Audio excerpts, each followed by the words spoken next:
It's not a matter of will they, won't they, it's can they or can they not.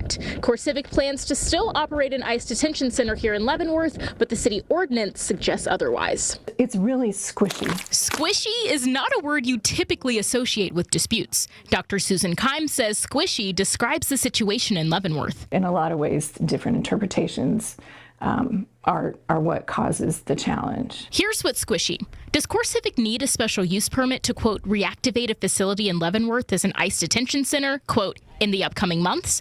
CoreCivic says no. It even withdrew an application.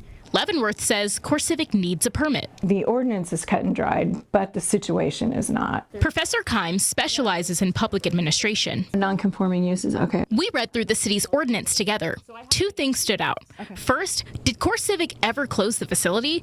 It hasn't used the facility since 2021, but says it's been open to 24-hour maintenance staff since then.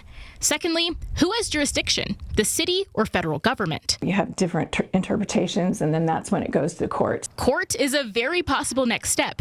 City leaders met in a closed session Tuesday with their attorneys. They didn't talk on camera Friday. There's a dynamic tension. I think it's three ways.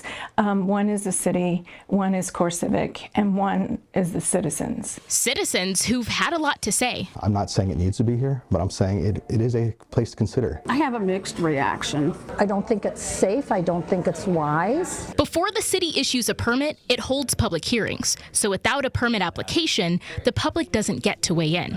And we know their opinions are anything but squishy. Rachel Henderson, KSHB 41 News. Rachel, thank you so much. Well, let's take a look at how this all started. We first told you about CoreCivic's plans for this facility on February 4th. Later that month, CoreCivic filed an application with the city of Leavenworth. Earlier this month, CoreCivic invited us into the empty facility for a tour.